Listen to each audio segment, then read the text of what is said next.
اعوذ باللہ من الشیطان الرجیم بسم اللہ الرحمن الرحیم اللہم صلی علی محمد وعلی آل محمد کما صلیت علی ابراہیم وعلی آل ابراہیم انک حمید مجید اللہم بارک علی محمد وعلی آل محمد کما بارکت علی ابراہیم وعلی آل ابراہیم انک حمید مجید۔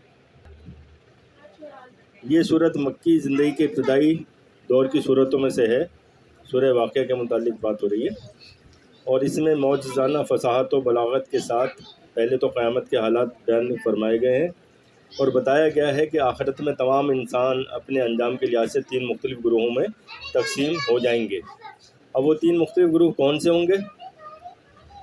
یعنی اس میں سورہ واقعہ میں آخرت میں جو انسان کا انجام ہوگا اس کے متعلق بات کی گئی ہے اور اس میں بتایا گیا ہے کہ 3 مختلف گروہوں میں آخرت میں انسان تقسیم ہو جائیں گے انجام کے لحاظ سے، یعنی ان کا انجام جو ہے 3 مختلف طریقوں سے ہوگا۔ قیامت کے دن کا مطلب کیا ہے کہ قیامت کے دن جو ہے تمام لوگوں کے اعمال نامے پیش کیے جائیں گے، اس دن پیش ہوں گے۔ قبر کی زندگی، مرنے کے بعد قبر کی زندگی اور قبر کی زندگی کے بعد پھر قیامت کی زندگی ہے۔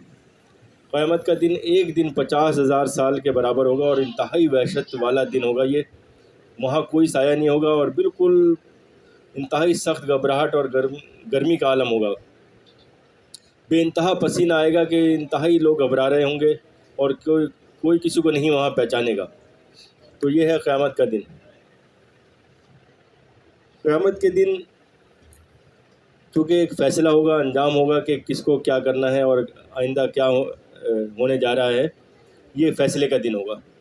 تو سورہ واقعہ میں قیامت کے حالات بیان کیے گئے ہیں، بتایا گیا ہے کہ اس میں اس طرح انجام ہوگا کہ 3 مختلف گروہوں میں تقسیم ہو جائیں گے۔ ایک گروہ، پہلا گروہ کون سا ہوگا؟ یعنی ایک گروہ ان میں سے کون سا ہوگا کہ اللہ تعالیٰ کے مقرب بندوں کا ہوگا۔ ایسے لوگوں کا ہوگا جو اللہ تعالیٰ کے بہت ہی مقرب بندے ہوں گے، نیک اور صالح ہوں گے، جو ایمان اور عمل صالح کے لحاظ سے اعلیٰ ترین مرتبے کا حامل ہوں گے۔ دوسرا گروہ ان عام مسلمانوں کا ہوگا جنہیں ان کے اعمال نامے ان کے دائیں ہاتھ میں دیے جائیں گے۔ اور تیسرا گروہ ان کافروں کا ہوگا جن کے اعمال نامے ان کے بائیں ہاتھ میں دیے جائیں گے۔ تو پہلا گروہ تو وہ ہوگا کہ جو سب سے زیادہ مقرب بندوں کا ہوگا اللہ تعالیٰ کے، جو کہ انتہائی اعلیٰ ترین مرتبے پر فائز ہوں گے۔ اور دوسرا گروہ ان کا ہوگا کہ جن کے اعمال نامے ان کے دائیں ہاتھ میں یعنی سیدھے ہاتھ میں دیے جائیں گے۔ وہ بھی کامیاب لوگ ہوں گے لیکن وہ دوسرے نمبر پر ہوں گے، ان کے جیسے نہیں ہوں گے۔ جو پہلا گروہ ہوگا جو کہ اللہ تعالیٰ کے انتہائی مقرب بندوں والا گروہ ہوگا، ان کے برابر مرتبے کے حامل وہ نہیں ہوں گے، مرتبے میں ان سے کم ہوں گے۔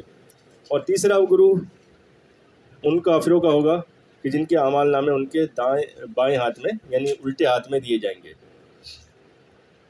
پھر ان تینوں گروہوں کو جن حالات سے سابقہ پیش آئے گا، یعنی جو بھی ان کے ساتھ حالات پیش آئیں گے، ان تینوں گروہوں کے جب انجام ہو جائے گا، فیصلہ ہو جائے گا، تو فیصلے کے بعد ان کے ساتھ کیا سلوک ہوگا، یعنی جو اللہ تعالیٰ کے مقرب بندے ہوں گے ان کو کیا انعامات ملیں گے، جن کے اعمال نامے ان کے سیدھے ہاتھ میں دیے جائیں گے دائیں ہاتھ میں، تو ان کے ساتھ کیا سلوک ہوگا، اور جن کے اعمال نامے بائیں ہاتھ میں ہوں گے تو ان کے ساتھ کیا معاملات پیش آئیں گے۔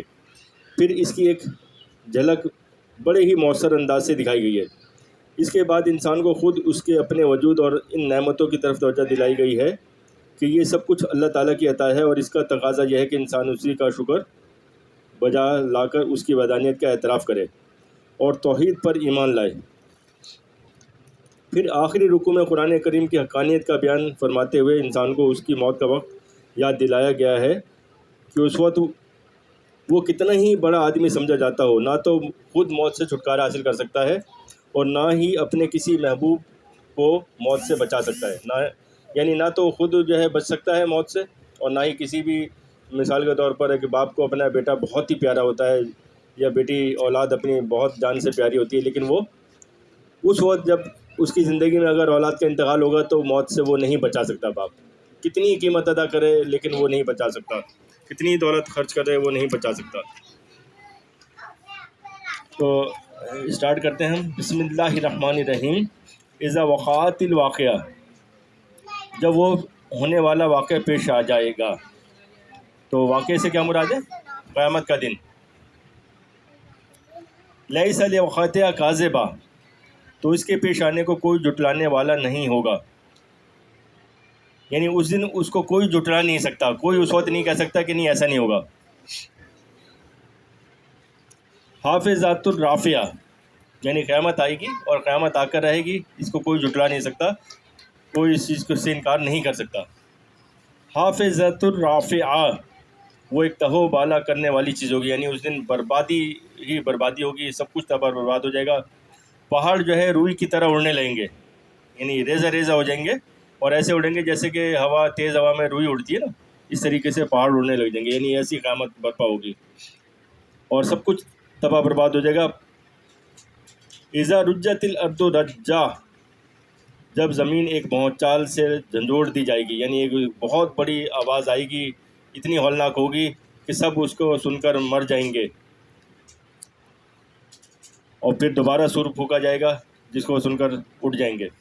تو اذا رجت الارض رجا, جب زمین ایک بھونچال سے جھنجھوڑ دی جائے گی. وہ بست الجبال بسا, اور پہاڑوں کو پیس کر چورا کر دیا جائے گا, یعنی پہاڑ جو ہے بالکل چورا چورا جیسے صفوف ہو جاتا ہے اس طرح ہو جائیں گے. فکانت هباء منبثا, یہاں تک کہ وہ بکھرا ہوا غبار بن کر رہ جائیں گے, یعنی جیسے جو ہے یہ گرد و غبار اڑتی ہے نا, اس طرح کا ہو جائیں گے وہ. وَكُنْتُمْ أَزْوَاجًا ثَلَاثًا, اور لوگوں تم 3 قسموں میں بٹ جاؤ, یعنی 3 قسمیں ہو جائیں گی, لوگوں کی 3 قسمیں ہو جائیں گی. فَأَصْحَابُ الْمَيْمَنَةِ مَا أَصْحَابُ الْمَيْمَنَةِ, چنانچہ جو دائیں ہاتھ والے ہیں کیا کہنا ان کا دائیں ہاتھ والوں کا. وَأَصْحَابُ الْمَشْأَمَةِ مَا أَصْحَابُ الْمَشْأَمَةِ, یعنی دائیں ہاتھ والوں کی تعریف بھی بیان کی گئی کہ یعنی ان کا کیا کہنا, یعنی اللہ تعالیٰ نے فرمایا کہ بہت ہی مطلب یہ کہ ان کی تو کیا ہی بات ہے, کیا ہی فضیلت ہے ان کی دائیں ہاتھ والوں کی. وَأَصْحَابُ الْمَشْأَمَةِ مَا أَصْحَابُ الْمَشْأَمَةِ, اور جو بائیں ہاتھ والے ہیں کیا بتائیں وہ بائیں ہاتھ والے کیا ہیں. وَالسَّابِقُونَ السَّابِقُونَ, اور جو سبقت لے جانے والے ہیں وہ تو ہیں ہی سبقت لے جانے والے. تو اس آیت میں قیامت کو واقعے سے تعبیر کیا گیا ہے, اور مطلب یہ ہے کہ آج تو یہ کافر لوگ اس کا انکار کر رہے ہیں, لیکن جب وہ واقعہ پیش آئے گا تو کوئی اسے جھٹلا نہیں سکے گا. دائیں ہاتھ والوں سے مراد وہ خوش نصیب مومن ہیں جن کا نامہ اعمال ان کے دائیں ہاتھ میں دیا جائے گا, جو اس بات کی علامت ہوگی کہ یہ صاحب ایمان ہے اور ان کو جنت نصیب ہونے والی ہے. اور بائیں ہاتھ والوں سے مراد وہ لوگ ہیں کہ جن کو نامہ اعمال بائیں ہاتھ میں دیا جائے گا, جو ان کے کفر کی علامت ہوگی.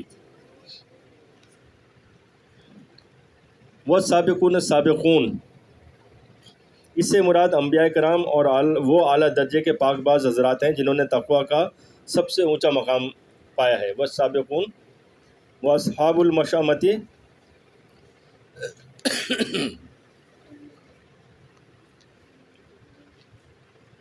وَالسَّابِقُونَ السَّابِقُونَ أُولَئِكَ الْمُقَرَّبُونَ, وہی ہیں جو اللہ کے خاص مقرب بندے ہیں.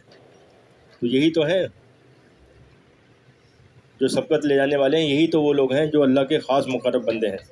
فی جنات النعیم, اب یہ جو سبقت لے جانے والے ہیں, یعنی یہ اس سے جو سبقت لے جانے والے سے مراد کیا ہے, کون لوگ ہیں یہ؟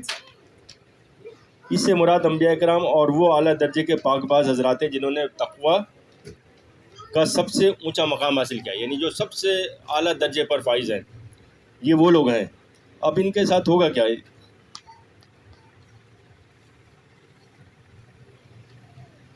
فی جنات النعیم, وہ نعمتوں کے باغات میں ہوں گے. کہاں ہوں گے وہ؟ نعمتوں کے باغات میں.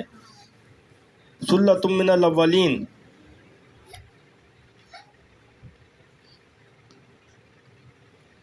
شروع کے لوگوں میں بہت سے. وقلیل من الآخرین, اور بعد کے لوگوں میں سے تھوڑے سے. یعنی اس اعلیٰ درجے کے لوگوں میں اکثر قدیم زمانے کے انبیاء کرام وغیرہ کی ہوگی, اور بعد کے زمانوں میں اگرچہ اس درجے کے لوگ ہوں گے مگر وہ تعداد میں کم ہوں گے, بعد والے لوگ کم ہوں گے. ثلۃ من الاولین وقلیل من الآخرین علی سرر موضونہ متکئین علیہا متقابلین, سونے کے تاروں سے بنی ہوئی اونچی نشستوں پر ایک دوسرے کے سامنے تکیہ لگائے ہوئے بیٹھے ہوں گے. ان کے درجات دیکھو کتنے ہیں کہ نعمتوں کے باغات میں ہوں گے, سونے کے تاروں سے بنی ہوئی اونچی نشستوں پر ایک دوسرے کے سامنے تکیہ لگائے ہوئے ہوں گے. یطوف علیہم ولدان مخلدون, سدا رہنے والے لڑکے ان کے سامنے گردش میں ہوں گے. اب یہ سدا رہنے والے لڑکے کون ہیں جو ان کے سامنے گردش میں ہوں گے؟ اس سے کیا مراد ہے؟ مطلب یہ لڑکے ان کی خدمت کے لیے حاضر ہوں گے. یہ جوان لڑکے ہوں گے، انتہائی خوبصورت اور حسین و جمیل ہوں گے، جو ہر وقت ان کی خدمت کے لیے حاضر ہوں گے. اور سدا رہنے سے مراد کیا کہ ہمیشہ رہیں گے، یعنی یہ کبھی نہ مریں گے، نہ کبھی جو ہے ان کو بڑھاپا آئے گا. یہ ہمیشہ جوان رہیں گے، حسین و خوبصورت ہوں گے اور ان کی خدمت کے لیے حاضر ہوں گے. بے اقواب و باریق و قاسم من معین، ایسی شراب کے پیالے، جگ اور جام لے کر جس سے نہ ان کے سر میں درد ہوگا اور نہ ان کے ہوش اڑیں گے. لا یصدعون عنہا ولا ينزفون. یعنی اب دنیا کی جو شراب یا یہ تو حرام ہے، کیونکہ اس سے جو ہے انسان جو ہے شدید طریقے سے بہک جاتا ہے. لیکن جنت میں جو شراب ہوگی اور جگ اور جام لے کر جو شراب پی جائے گی، وہ شراب یہ دنیاوی شراب کی طرح نہیں ہوگی. یہ ایک ایسا شربت ہوگا کہ جس سے نہ تو سر میں درد ہوگا اور نہ ہی اس سے ہوش اڑیں گے. جیسے کہ دنیا میں جب اگر کوئی جو ہے ایسا شربت پی لیتا ہے شراب جیسا، تو اس کے ہوش اڑ جاتے ہیں اور وہ الٹی سیدھی باتیں کرتا ہے اور مدہوش ہو جاتا ہے. تو ایسے وہاں نہیں ہوگا. یہ بتایا گیا کہ یہ چیز وہاں نہیں ہوگی، یہ ایسا شربت، یہ شراب نہیں ہوگی. یہ وَفَاكِهَةٍ مِّمَّا يَتَخَيَّرُونَ، اور وہ پھل لے کر جو وہ پسند کریں، یعنی جو وہ پسند کریں گے وہ پھل انہیں ملے گا. جنت کے پھلوں کے نام تو ہمارے سمجھانے کے لیے وہی ہیں جنہیں ہم دنیا میں جانتے ہیں، لیکن ان کی کیفیت، ان کی لذت اور ان کا حجم، ہر چیز یہاں سے کہیں زیادہ خوشنما اور لذیذ ہوگی. یعنی پھل تو وہی ویسے ہوں گے جیسے دنیا میں ہمارے نام ہوتے ہیں، اسی طرح کے، لیکن کیا ہوگا کہ ان کا جو سائز، یعنی یہ بہت بڑے بڑے ہوں گے. ان کی لذت، اور یہ دنیا کے پھلوں سے بہت زیادہ جو ہے خوشنما، لذیذ اور سائز میں بڑے ہوں گے. چنانچہ ایک حدیث میں ہے کہ ایک دیہاتی نے رسول کریم علیہ الصلوۃ والسلام سے پوچھا کہ بیری کا درخت تو عام طور سے تکلیف دہ ہوتا ہے، قرآن کریم نے اس کا تذکرہ کیسے فرمایا ہے؟ یعنی قرآن کریم میں چونکہ بیری کے درخت کا تذکرہ ہے، تو ایک دیہاتی نے آپ صلی اللہ علیہ وسلم سے پوچھا کہ یا رسول اللہ صلی اللہ علیہ وسلم، یہ بیری کے درخت کا چونکہ یہ تو کانٹے دار ہوتا ہے، نقصان دہ ہوتا ہے، کانٹے نقصان دہ پہنچاتے، تو اس کا ذکر قرآن پاک میں کیسے آ گیا؟ تو آپ صلی اللہ تعالیٰ علیہ وآلہ وسلم نے فرمایا کہ اللہ تعالیٰ نے یہ نہیں فرمایا کہ وہ کانٹوں سے پاک ہوگا. در حقیقت اللہ تعالیٰ ہر کانٹے کی جگہ ایک پھل پیدا فرمائیں گے، اور اس ایک پھل میں 72 قسم کے مختلف ذائقے ہوں گے. یعنی ہر کانٹے کے بدلے، جو بیری کے درخت میں کانٹا ہوتا ہے، اس کے ہر کانٹے کے بدلے ایک جو ہے پھل پیدا کیا جائے گا جس کا ذائقہ 72 قسم کے مختلف طرح کے ذائقوں میں سے ذائقے ہوں گے اس میں، اور کوئی ذائقہ بھی ایک دوسرے سے نہیں ملے گا. یعنی ہر ذائقہ مختلف ہوگا. 72 قسم کے جو ذائقے ہوں گے وہ ڈفرینٹ ہوں گے، مختلف ہوں گے. وَلَحْمِ طَيْرٍ مِّمَّا يَشْتَهُونَ، اور پرندہ کا وہ گوشت لے کر جس کا ان کا دل چاہے. یعنی جس پرندے کا دل چاہے گا وہ پرندہ فوراً ان کے سامنے حاضر ہو جائے گا، جس کا گوشت چاہیں گے وہ کھائیں گے. وَحُورٌ عِین، اور بڑی بڑی آنکھوں والی حوریں، یعنی ایسی خوبصورت اور بڑی بڑی آنکھوں والی حوریں ان کو ملیں گی. کَأَمْثَالِ اللُّؤْلُؤِ الْمَكْنُونِ، ایسی جیسے چھپا کر رکھے ہوئے موتی. یعنی جیسے خوبصورت موتیوں کو جیسے ہم چھپا کے رکھتے ہیں نا، ان کو چھپا کے رکھتے ہیں کہ کسی کی نظر میں نہ آئے، اچھے خوبصورت موتیوں کو، ایسے ان کی بڑی بڑی آنکھوں والی حوریں ہوں گی. جزاء بما كانوا يعملون، اور یہ سارا جو بیان کیا گیا ہے یہ کیا ہے؟ یہ ان کے اعمال کا بدلہ ہوگا جو وہ دنیا میں کرتے تھے. اب دیکھ لو کہ اگر ہم دنیا میں کیا کرتے ہیں اور کیا آخرت کے انعامات ہیں. اگر یہ سارے انعامات حاصل کرنے ہیں تو تقویٰ اور پرہیزگاری اختیار کرنی پڑے گی. یہ سارے انعامات جب ہی ملیں گے. اچھا، یہ تو تھا ان کا انبیاء کرام، اور جو بالکل تقویٰ میں جو اعلیٰ درجے پر ہوں گے، یہ تو ان کے لیے ایک جھلک بتائی گئی ہے. یہ تو ایک جھلک ہے، بہت معمولی سی، بہت کچھ ہوگا. اب آگے چلتے ہیں. لا يسمعون فيها لغوا ولا تأثیما، وہ جنت میں نہ کوئی بیہودہ بات سنیں گے اور نہ کوئی گناہ کی بات. اچھا، یہ جو جنت میں رہیں گے، ابھی اور مزید آگے ہے کہ یہ جنت میں رہیں گے، نہ تو وہاں کوئی بیہودہ بات سنیں گے اور نہ ہی وہاں کوئی گناہ کی بات ہوگی. الا قیلا سلاما سلاما، ہاں جو بھی باتیں ہوں گی وہ سلامتی کی ہوں گی، بس سلامتی اور سلامتی ہی ہوگی۔ واصحاب الیمین، اب جو ہے یہاں تک تو یہ ان کا ذکر تھا جو کہ اعلیٰ درجے کے تقوی اور پرہیزگار لوگ ہیں، جو سب سے زیادہ اعلیٰ درجے کے ہیں۔ اب ان کا ذکر ہو رہا ہے کہ جن کے دائیں ہاتھ میں اعمال نامے دیے جائیں گے۔ واصحاب الیمین ما اصحاب الیمین، اور جو دائیں ہاتھ والے ہوں گے کیا کہنا ان دائیں ہاتھ والوں کا۔ فی سدر مخدود، وہ عیش کریں گے کانٹوں سے پاک بیریوں میں۔ اب دیکھو یہاں یہ بیان کر دیا گیا جو بیری کے درخت ہوں گے ان کے متعلق یہاں بیان کر دیا، بتا دیا کہ یہ بیری کے درخت جو ہے کانٹوں سے پاک ہوں گے وہاں پر۔ وَطَلْحٍ مَنْضُودٍ، اور اوپر تلے لدے ہوئے کیلے کے درختوں میں، یعنی کیلے کے درخت ہوں گے جو اوپر تلے خوب لدے ہوئے ہوں گے۔ وَظِلٍّ مَمْدُودٍ، اور دور تک پھیلے ہوئے سائے میں۔ وَمَاءٍ مَسْکوبٍ، اور بہتے ہوئے پانی میں۔ وَفَاكِهَةٍ كَثِيرَةٍ، ڈھیر سارے پھلوں میں۔ لَا مَقْطُوعَةٍ وَلَا مَمْنُوعَةٍ، جو نہ کبھی ختم ہوں گے اور نہ ان پر کوئی روک ٹوک ہوگی۔ تو یہ وہ لوگ جو کہ دائیں ہاتھ والے ہوں گے، یعنی یہ درجے میں کم ہوں گے لیکن یہ بھی جنتی ہوں گے، یہ بھی جنت میں ہوں گے لیکن درجے میں کم ہوں گے۔ تو ان کے لیے کیا ہوگا، ان کا بھی ایک جھلک یہ ہے کہ ان کو کانٹوں سے پاک بیریوں کے درخت ملیں گے، کیلوں کے درخت ہوں گے جو کہ اوپر تلے لدے ہوئے ہوں گے، اور دور تک پھیلے ہوئے سائے ہوں گے ان کے، بہتے ہوئے پانی ملیں گے ان کو، ڈھیر سارے پھلوں میں جو نہ کبھی ختم ہوں گے، یعنی یہ سب جو ہے کبھی ختم نہیں ہوں گے، اور نہ ان پر کوئی روک ٹوک، مطلب روک ٹوک نہیں ہوگی کہ بھائی اتنا لینا ہے تم نے، جتنا دل چاہے کھاؤ، جتنا دل چاہے پیو، جتنا دل چاہے لو، کوئی اس میں روک ٹوک نہیں ہوگی۔ وہ فروش مرفوعہ، اور اونچے رکھے ہوئے فرشوں میں، اونچے اونچے فرش ان کے لیے بچھائے جائیں گے۔ ان انشانہ ہن انشان، یقین جانو ہم نے ان عورتوں کو نہیں اٹھان دی ہے۔ اب یہ کیا چیز ہے کہ نہیں اٹھان دی ہے، تو فجعلنا ہن ابکارا، فجعلنا ہن ابکارا، چنانچہ انہیں کنواریاں بنایا ہے۔ عرباً اترابا، شوہروں کے لیے محبت سے بڑی عمر میں برابر۔ لاصحاب الیمین، یہ سب کچھ دائیں ہاتھ والوں کے لیے ہے۔ تو اب یہ دائیں ہاتھ والوں کی دیکھو بیان کی گئی ہے۔ اب اس میں جو چیز ہے کہ قرآن کریم نے ان خواتین کا ذکر بڑے لطیف انداز سے فرمایا ہے۔ اچھا، جنت کی اونچی نشستوں کا بھی ذکر بھی قرآن پاک میں کئی جگہ آیا ہے۔ انہی نشستوں پر یہ فرش بچھے ہوئے ہوں گے، اس لیے انہیں اونچے رکھے ہوئے فرشوں سے تعبیر کیا، یعنی اونچی اونچی نشست ہوں گی اور ان کے اوپر انہی نشستوں پر یہ فرش بچھے ہوں گے، اس لیے انہیں اونچی نشست بتایا گیا ہے۔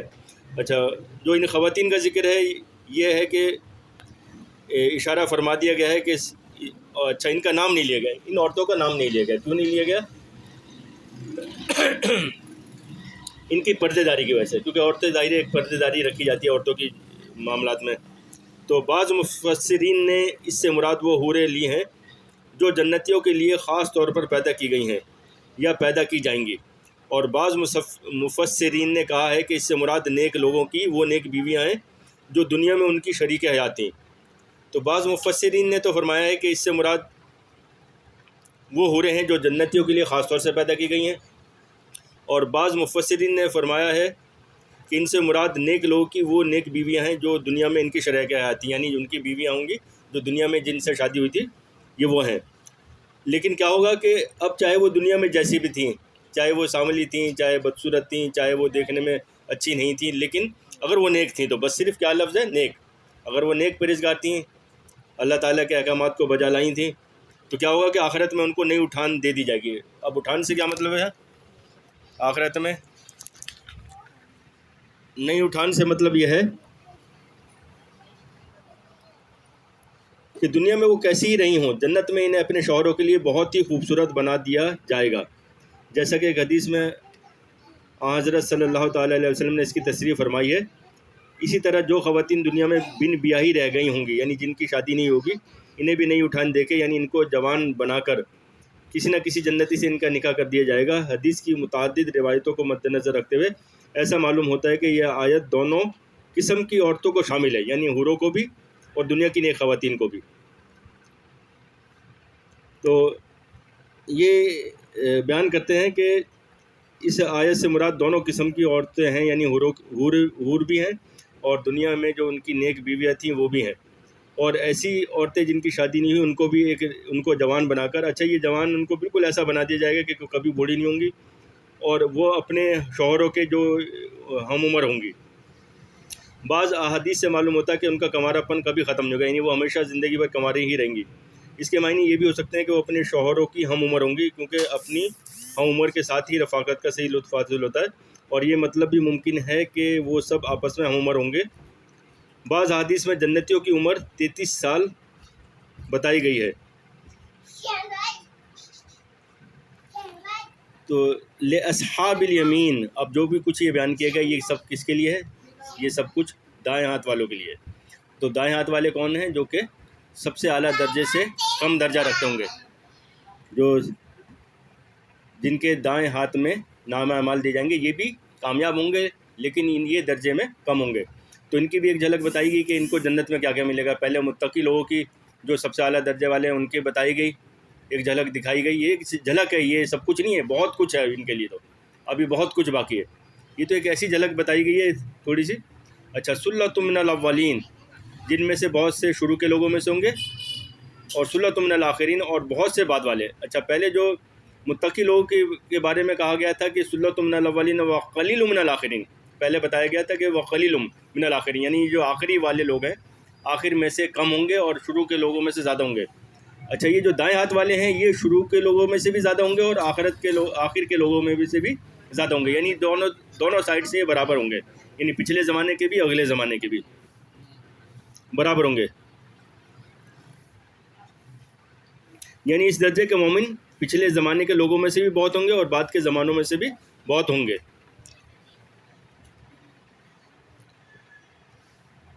وَأَصْحَابُ الشِّمَالِ مَا أَصْحَابُ الشِّمَالِ، اب ان کا ذکر ہو رہا ہے۔ افسوس افسوس، اب کس کا ذکر ہو رہا ہے؟ وہ جو بائیں ہاتھ والے ہیں، کیا بتائیں بائیں ہاتھ والے کیا ہیں؟ فی سموم، اب ان کا ذکر ہوا ہے بائیں ہاتھ والوں کا، اور یہ ناکام لوگ ہیں بالکل۔ یہ وہ ہیں جو کہ بالکل اللہ تعالیٰ کو ناپسند ہیں اور جنہوں نے ایسے کام کیے ہیں جس سے اللہ تعالیٰ کی ناراضگی حاصل ہوئی ہے، اور یہ بالکل دنیا ان کی برباد ہو گئی اور آخرت بھی برباد ہو گئی۔ یہ وہ لوگ ہیں۔ اب ان کے ساتھ کیا سلوک ہوگا، ان کی بھی ایک جھلک دیکھ لیتے ہیں۔ فی سموم و حمیم، وہ ہوں گے تپتی ہوئی لو میں اور کھولتے ہوئے پانی میں، یعنی وہ کس جگہ پر ہوں گے؟ تپتی ہوئی لو ہوگی، یعنی ایسی لو نکل رہی ہوگی۔ اب ذرا سی گرمی اگر ہمارے یہاں ہوتی ہے تو ہمیں برداشت نہیں ہوتی، ہم فوراً سایہ تلاش کرتے ہیں، اے سی چلاتے ہیں یا پنکھے میں بیٹھتے ہیں، اور باہر کی جب سخت گرمی والی لو ہوتی ہے 39 40 42 ڈگری سینٹی گریڈ والی، تو ہمیں بالکل برداشت نہیں ہوتی اور لوگ مرنا تک شروع ہو جاتے ہیں اس میں۔ تو وہ تو تپتی ہوئی لو میں ہوں گے اور کھولتے ہوئے پانی میں، یعنی بالکل پانی جو کھول رہا ہوگا جس سے کہ اگر ہاتھ پہ گر جائے یا جسم پہ گر جائے تو جل جائے، ایسے کھولتے ہوئے پانی میں وہ ہوں گے۔ وَظِلٍّ مِّن یحموم، اور سیاہ دھوئیں کے سائے، اور ان کو سایہ بھی ملے گا تو سیاہ دھوئیں کا، یعنی بالکل کالا سیاہ دھواں ہوگا، اس کے سائے میں وہ ہوں گے۔ لا بارد ولا کریم، جو نہ ٹھنڈا ہوگا نہ کوئی فائدہ پہنچائے گا۔ اچھا، وہ ٹھنڈا بھی نہیں ہوگا اور ان کو اس سے کوئی فائدہ بھی نہیں پہنچے گا۔ انہم کانوا قبل ذالک مترفین، یہ لوگ اس سے پہلے بڑے عیش میں تھے، یعنی دنیا کی زندگی تو بڑی عیش میں گزاری انہوں نے۔ وَكَانُوا يُصِرُّونَ عَلَى الْحِنثِ الْعَظِيمِ، اور بڑے بھاری گناہ پر اڑے رہتے تھے۔ دنیا میں یہ سوچتے تھے کہ اب ہم نے کبھی مرنا نہیں ہے، اور بڑے بڑے بھاری گناہ کرتے تھے، اور یہ لوگ بڑے عیش میں رہتے تھے۔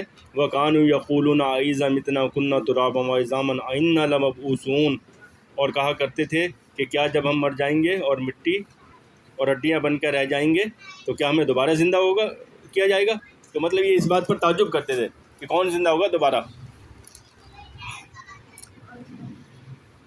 آباؤنا الاولون، اور کیا ہمارے پہلے گزرے ہوئے باپ دادوں کو بھی؟ قل ان الاولین والآخرین، یقیناً سب اگلے اور پچھلے لوگ لمجموعون، ایک متعین دن کے طے شدہ وقت پر ضرور اکٹھے ہوں گے۔ الی میقات یوم معلوم، یعنی ایک دن مقرر ہے جس پر یہ سب اکٹھے ہوں گے۔ ثم انکم ایھا الضالون المکذبون، پھر اے جھٹلانے والے گمراہو تم لوگوں کو، لآکلون من شجر من زقوم، ایک ایسے درخت میں سے کھانا پڑے گا جس کا نام زقوم ہے۔ اب زقوم کیا چیز ہے؟ دوزخ کے ایک درخت، اس درخت کا ذکر پہلے پیچھے سورہ صافات میں بھی ہو چکا ہے، سورہ دخان میں بھی اس کا ذکر ہو چکا ہے۔ تو یہ زقوم جو ہے یہ دوزخ کا ایک درخت ہے کہ جس کے کھانے سے حلق مطلب کانٹے دار درخت ہے جو کہ حلق سے اتر نہیں پاتا اور حلق میں ہی اٹک جاتا ہے یہ، تو یہ ان کا کھانا ہوگا، ان کو یہ جب انہیں بھوک لگی گئی تو یہ کھانے کو دیا جائے گا، فمالئون منہ البطون، پھر وہ اسی سے پیٹ بھریں گے، یعنی یہی کھانے کو دیا جائے گا اور کچھ نہیں، بس اسی سے پیٹ بھرنا ہوگا، فشاربون علیہم من الحمیم، اور جب وہ یہ کھائیں گے تو اس کے اوپر ان کو کیا دیا جائے گا، پھر اس کے اوپر سے کھولتا ہوا پانی پینا پڑے گا، ایسا کھولتا ہوا پانی، ابلتا ہوا پانی ان کو دیا جائے گا، فشاربون شرب الہیم، اور پینا بھی اس طرح جیسے پیاس کی بیماری والے اونٹ پیتے ہیں، تو اس سے مراد وہ اونٹ ہیں جو استسقاء کی بیماری کی وجہ سے پیتے چلے جائیں اور ان کی پیاس نہ بجھائے۔ استسقاء ایک بیماری کا نام ہے جو اونٹوں کو عام طور پر کبھی کبھی ہو جاتی ہے، اور اس میں ہوتا یہ ہے کہ وہ جتنا بھی پانی پی لیں ان کو پیاس نہیں بجھتی، تو اس طرح ان کو یعنی وہ کھولتا ہوا پانی دیا جائے گا، وہ جتنا بھی پئیں گے ان کی پیاس ہی نہیں بجھے گی، اور پھر کھولتا ہوا پانی دیا جائے گا، پھر کھولتا ہوا پانی، اور وہی انہیں پینا پڑے گا۔ ھذا نزلہم یوم الدین، یہ ہوگی جزا و سزا کے دن ان لوگوں کی مہمانی، تو اس دن ان لوگوں کی مہمانی سے مراد یہ کہ یعنی اس دن ان کی جزا و سزا یہ ہوگی۔ تو تینوں گروہوں کا ذکر ہم نے سنا اور ہم نے یہ پڑھا۔ اللہ تعالیٰ سے دعا ہے کہ اللہ تعالیٰ ہم سب کو جو کچھ ہم نے سنا ہے، جو کچھ ہم نے پڑھا ہے، اسے آگے پہنچانے کی اور دوسروں کو بھی بتانے کی توفیق عطا فرمائے۔ اللہ تعالیٰ ہم سب کو نیک اعمال کی توفیق عطا فرمائے اور برے کاموں سے بچنے کی توفیق عطا فرمائے۔ اللہ تعالیٰ ہمیں پہلے گروہ میں شامل فرمائے جو کہ سب سے اعلیٰ اور متقی لوگوں کا ہے، جن کے لیے جنت میں بے تحاشا انعامات رکھے گئے ہیں اور سب سے اعلیٰ درجے۔ یا اللہ پاک ہم سب کو جنت کے ان اعلیٰ لوگوں میں شامل فرما جس کا ذکر تو نے سورہ واقعہ میں پہلے گروہ کے طور پر کیا ہے۔ آمین یا رب العالمین، تیرے لاکھ لاکھ شکر اور احسان ہے۔